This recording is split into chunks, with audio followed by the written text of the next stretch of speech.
Hey guys, welcome back to Broncos Country News, and welcome to a different type of video. This isn't I am holding a glass of orange crush in my hand and a very special Broncos glass with the throwback logo, but this is not a victory toast per se, this is actually a birthday toast. Yeah, because I have officially turned 20 years old.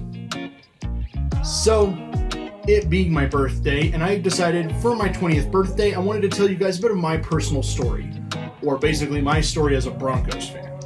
Because being a fan of a team for 20 years, you see a lot of things, you go through a lot, you've seen your team probably hit the lowest of lows, and you've seen your team reach the highest of heights. I mean, obviously the Broncos have never gone 0-16, but there have been times where they have been very, very terrible. So, let's discuss this. I'm just going to tell you guys, let's take a quick walk through my life as a Denver Broncos fan over the last 20 years. So, I was born in Denver in 2000. I was born in December 3rd of 2000. My family, they're all Broncos fans. A lot of them are Colorado born and raised. My mom, my dad, my grandparents, uncles, aunts, you name it, they're all born Colorado and raised. They're all also diehard Broncos fans. My mom's entire side of her family are some of the most diehard fans I've ever met in my life. We can talk hours endlessly. Me and my uncle will debate endlessly about the team, whether it's we agree or not. We will talk for hours about the Broncos. But at the same time, I also do acknowledge that even though we don't always agree, it comes from a place of passion. I can tell that they care. My dad's side of the family, just as diehard.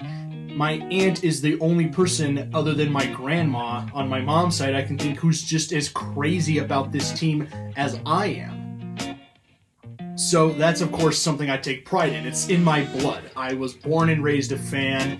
I have always been a fan of my team. They're always going to be my team. The first legitimate season of Bronco football I can remember was probably the early 2000s era with Jake Plummer. Obviously, when I was just a baby, Brian Griese was still the quarterback, but the Broncos really weren't going anywhere, so they went out and they got Jake Plummer from Arizona.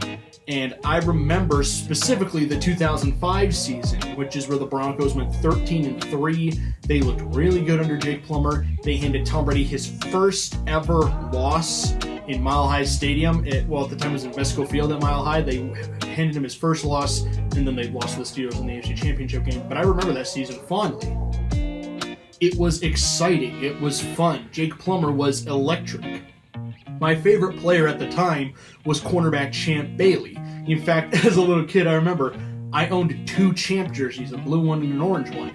And my favorite number as a kid was 24 because that was Champ Bailey's number.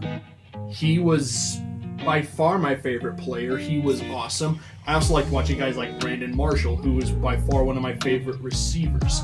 And that would come later during the Cutler era. So let's talk about the Jake Cutler era real quick. And I'm just going to raise a bit of an orange glass to Jake Plummer for the few years of football he had here in Denver. It was still pretty good. Jake, this is to you. So then arrives the Cutler era. Now, when Jay Cutler was drafted, he did have all the talent and physical abilities to play quarterback in the National Football League. He had the arm, he had the ability, he had the talent to make it.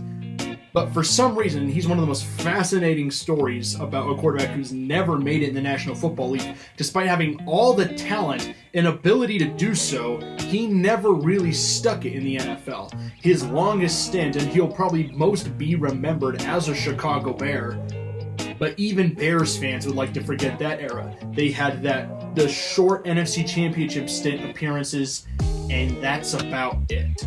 They had one with Rex Grossman, and then they had one with Jay Cutler, and they lost to, of course, the Green Bay Packers.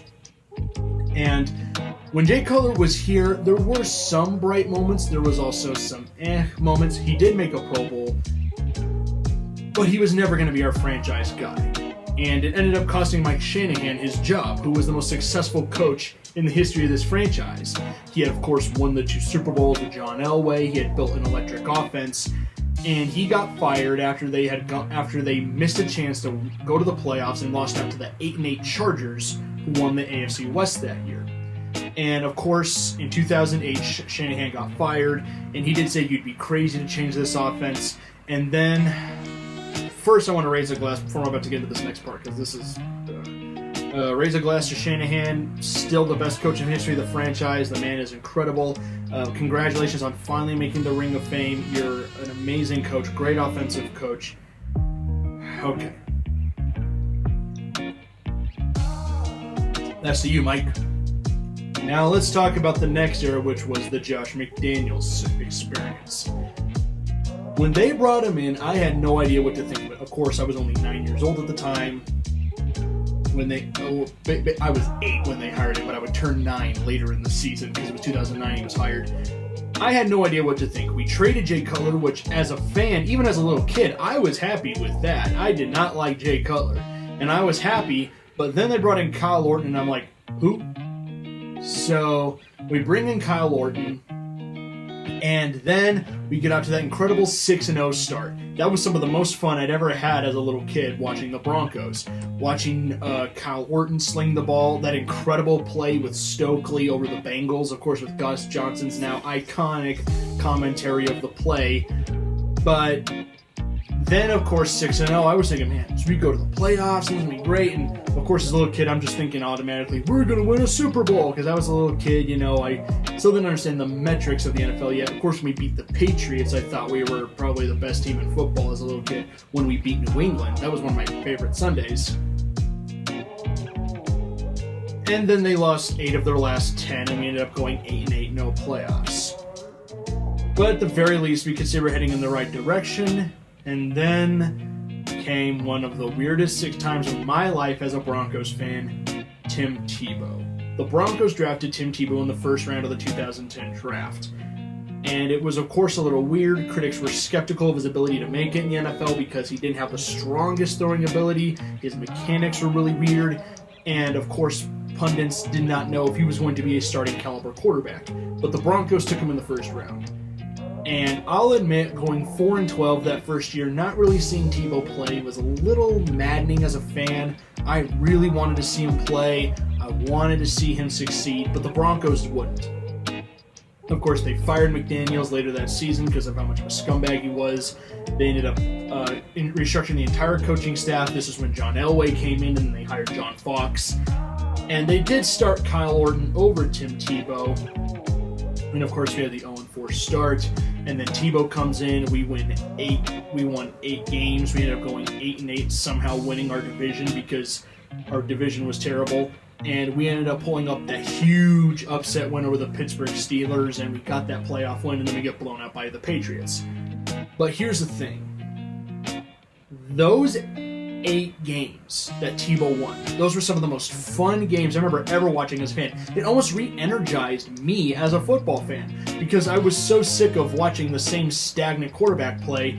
Even though Tebow's quarterback play was not good, the electricity that he brought to the stadium was amazing. The wins were fantastic. The come-from-behind wins. I remember every Monday going to school so hyped and so happy because I thought for sure that my team was going to be a great playoff team, make this incredible run with Tim Tebow. Of course, that didn't happen. And that was I think the first time I bought a quarterback jersey for the Broncos. Up until then, I just bought maybe a couple wide receivers. I think I had a Brandon Marshall jersey, and I think I had my champ jerseys, but I never had much outside of that. But then I actually got a white Tim Tebow jersey. I don't have it anymore. It's too small for me. But I had a white Tim Tebow jersey. I wore it every Sunday. It was so much fun, and some of the most fun I ever had watching football. As a Broncos fan, it got you excited. And that Steeler game was one of the weirdest Sundays ever in my life. I don't think I'm ever going to relive a Sunday like that again. Well, at least I didn't think I would until years down the road. I'll get to that in a bit. But the Tim Tebow experiment, I thought Tebow would have been the quarterback of the future. How little I knew. But before I get into this next chapter, I do want to raise a bit of a glass to Tim Tebow. You know what? Even though you didn't play forever, You still re-energized me as a fan. You re-energized the fan base. You got the Broncos back on the map, and it was fun to watch. Tim, here's to you, buddy. So let's talk about the next experiment. Let's talk about Peyton Manning. Of course, Peyton Manning became available because the Colts cut him after he had 4 neck surgeries in 2011. They got the number 1 overall draft pick, and they drafted Andrew Luck out of Stanford. So obviously they were going to cut ties with Peyton Manning. And they decided they wanted to move on, and the Broncos were one of the front runners to get him. John Elway found a way to sell him on Denver. Peyton Manning obviously becomes a Bronco. Now, I was excited because just the idea of Peyton Manning, who was a quarterback, I did have a lot of fun watching as a kid. Even though he wasn't the most athletic QB, I enjoyed watching him play. I thought he was really cool. I remember seeing him. I watched both of his Super Bowls against the Bears and the Saints. So it was tons of fun for me as a fan watching Peyton Manning. So the idea of him playing for my team was kind of spectacular. And of course, that first season, 13-3, everything's going great. I'm immediately thinking Super Bowl. I thought, man, I don't think anyone can beat us. I, of course, wanted a rematch with New England. I thought we were amazing. And then the Joe Flacco Hail Mary happened. We had the game in hand, and Raheem Moore, who had he just either played the ball or just played the receiver, we would have won that game. And I'm convinced that the Broncos probably would have made it to the Super Bowl. I probably might go to my grave thinking there was a good chance we would have won that thing had we made it. But that was one of the worst nights as a fan, me just sitting there on the floor in my grandma's house. I'm watching the game with her. She's as upset as I am. We're both just sitting there in complete shock. And I want to talk about my grandma real quick. Grandma Ruth, if you're ever watching this, I love you. You're the best. God bless that woman. She is the most optimistic, cheerful fan that I have ever met watching a game with. Like, I'm an optimist myself, but I think I get it from her. Like, she always is just cheering for the team. No matter how good or bad our record is, no matter who we're playing, she's just always sitting there with the biggest smile going, "Come on, Broncos!" And I love watching games with my grandma because she knows the game, she knows the team, and she will always do her best to keep positive. Even if after they literally just threw an interception, she'll just go, "All right, defense, come on, hold them, defense." And then when the quarterback comes back on the field, she's like, "All right, don't throw another pick. Come on, go throw a touchdown." Like, she is a joy to watch games with. And probably the only person who can keep me calm during games. Like, I probably enjoy watching my games with my grandma more than watching games probably by myself or with my friends, simply because my grandma's just so much fun to be around during football season. But she was with me for that game, and we both were like in the biggest state of shock. And yeah, so then 2013 happens, the amazing year from Peyton Manning. He won an MVP. I was so excited, and then Super Bowl 48 happened. And I'm not gonna lie, that was probably the longest night of my life as a fan. Like, because the game would just went on and on and on, and it wouldn't end. And I was so upset. I was so angry. I couldn't even sleep that night. Like, that was like the worst feeling, going to school after your team just got blown out 43-8. And of course, everyone. Here's the thing. Where I'm from, I'm known as the diehard of the Broncos fan base. They know me as the diehard fan. Everyone gives me a hard time, but they give me a hard time because they know how much I love this team. So every time we lose, I'm the one that gets stuff on me. They're like, "Yeah, how about the Broncos, huh?" So you could just imagine what it was like that Monday morning going into school. I was the one bloviating my chest about how great the team was, and then we get blown out in the Super Bowl. You can imagine what the reaction was like that Monday. That was hard to watch. And that was like the longest summer ever, having to live with that and just determined to get back to the Super Bowl. 2014 was a weird year. Yes, we did go 12-4. We ended up winning a lot of games, but I just didn't have as much confidence in the team. That year, however, did have some of the emergence of some of my favorite new players on the Broncos, C.J. Anderson, Emmanuel Sanders, DeMarcus Ware, Aqib Talib. That was the emergence of some of my favorite players on the Broncos ever, including TJ Ward, Arian Stewart. That was the semblance of the new Orange Crush. Of course, Von Miller was coming into his own. He was finally proving what he could be. But, of course, we still had John Fox as a head coach, who I never liked in the first place. I felt that our team was carried by Peyton Manning and some of our elite talent, and John Fox was holding us back. So, I never really had faith, and when we lost that game to the Colts in 2014, I did start to think it was the end. Going into school that Monday was terrible. It was awful, and I just wanted it over with. The 2015 season, I will admit, the most psyched I was that summer is when they hired Gary Kubiak, and then they brought in Wade Phillips. I legitimately started thinking, okay, with this coaching staff, we have a chance to be something. Of course, I didn't know what we were going to get from Peyton Manning, but I was so psyched about the defense and what we were going to be able to do. And the reason I'm wearing a Von Miller jersey is because for my birthday in 2015, during that Super Bowl run, I got a Von Miller jersey. And it was amazing to see. Watching that team, just the defense play so well. Von Miller, who was probably, in my opinion, the best defensive player in all of football that year. He played amazingly well. Even though the offense wasn't great, they had their moments. Even though that was heart-wrenching and it was not good for my health, I think I had more heart attacks in that one season than I have ever had as a fan of this franchise. That season was electric. It was so much fun for me to watch, and at the end of it all, I remember crying when we won the Super Bowl. I was watching the game with my grandparents and my parents and my brother were all watching the AFC Championship game.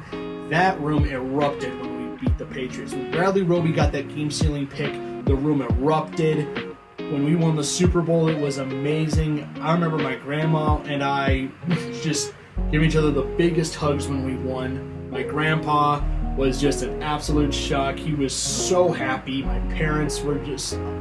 It was amazing. One of my favorite days ever. And I remember during that 2015 season, my dad got last-minute tickets to the game against the Bengals. And my brother and I went to that game. It was a Monday night game. It was in Mile High. It was in December. It was freezing out. We couldn't feel a thing. We're all bundled up, and I'm wearing my jersey over everything. But that was amazing. The stadium was electric. I'm high-fiving people I don't even know. We're giving hugs to total strangers. We're all cheering so loud.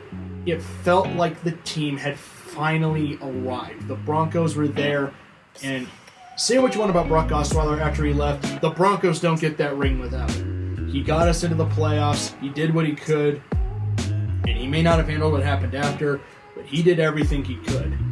And seeing Peyton Manning go out on top was just amazing. And for once to go into school after a playoff game and to be laughing at everyone who laughed at me, to finally point the finger back and say, yes, we got you. We finally got you.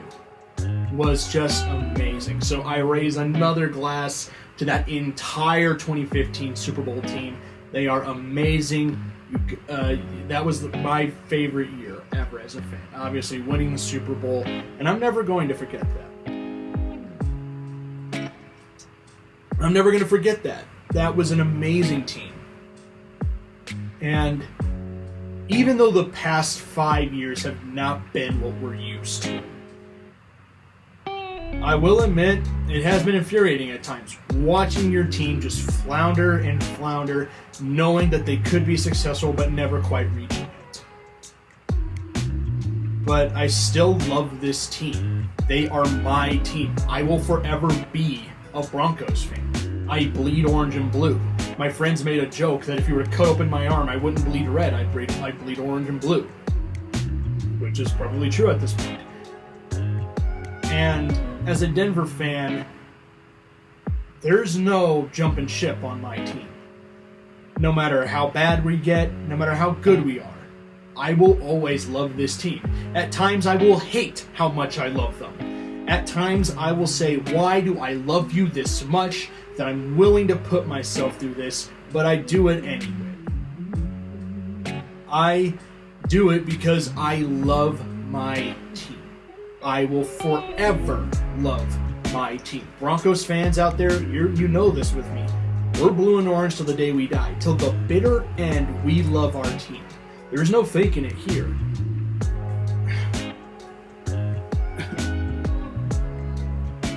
You either love this team or you don't. And I will forever be a Colorado guy. I'm also a Rockies, Nuggets, and Avalanche fan. Even if I move somewhere else, I will take their love with me. I buy Broncos stuff all the time. When I have some extra spending money, I will drive to the nearest sporting goods store. I'll drive to Fans, I'll drive to Dick's, I'll drive wherever. And I was like, all right, what new Broncos shirts are out? If I see one I like, I'll grab it. If I see a couple, I'm like, oh, those are cheap and I can afford them. I like them. I'll grab them both. I, every August, buy at least 2 new pieces of Bronco gear. Every August before the season starts because I can't help myself. I am always optimistic. Even if it doesn't look great, I am still optimistic about my team just because I love them that much. Even though nothing has gone the way I wanted it to, even though I wish things were better, I still have a feeling it's going to get better. It's just who I am. I'm an optimist. And as my grandparents, who've been fans since the 70s, can attest, sitting through, and actually my grandpa and my grandma, they've probably been fans since the late 60s. My grandpa was telling him stories when he was a kid growing up and seeing the team in the 60s and how bad they were. My grandpa knows something about being patient and waiting for success. He had to wait till 1977 for this team to become successful. And he had to wait at least another 20 years before the team finally won a championship. There's no faking it in being a diehard Broncos fan. And if you're a fan of another team, you know this. As a fan, I say we don't hate our team. Sometimes we just hate that we love our teams as much as we do because they put us through a lot. But they're still my team. I will forever love them. I have been a fan of this team since I was born. 20 years. I was born into the Mile High tradition. And I'm never leaving it. Even if I wanted to, which I don't. I am too deep into this thing. I couldn't leave even if I wanted to. I'm too deep in. And I'm glad that I am. I will never stop rooting for them on Sundays. I watched this past game against the Saints, as sloppy and terrible as it was, just because I love my team. Even though it's painful to watch at times, they're still my franchise. They're still my Broncos. I will be a Denver fan till the day I die. Hands down, my favorite jersey ever was what I got for my 7th birthday. So my dad owns a lot of tapes of John Elway in the 80s and of the 80s Broncos teams. I would watch them all the time. And I had a fake Bronco helmet. I would put it on, and I would put on a jersey of whatever I had at the time. And I would mimic Elway's cadence. I tried to replicate his throwing style as a kid. He was really goofy, but I enjoyed it. So for my 7th birthday, and I can't find it anymore, which is a shame. I'll try to find it. Maybe I'll show it in one of my later videos. I had a custom-made Navy Broncos jersey with the number 7 Malden written on the back. And it's been my favorite jersey for years. Even though I can't wear it anymore, it still means something to me. I have been a fan of this franchise for 20 years, and I don't plan on leaving anytime soon. I'll be a fan of this team till the day I die.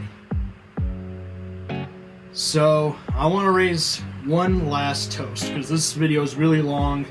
My longest video probably to date. But you know what? This is just me talking, giving you guys my thoughts. This toast is to Broncos country. This is to all the fans who've stuck by the team, and to the fans who are sticking through the hard times now. When the reward comes, you get to enjoy it the most. Guys, please, that's it for me. Please just enjoy your day. I hope you're all having a great one. I will make a video for the Chiefs game soon, but until then, here's to another 20 years.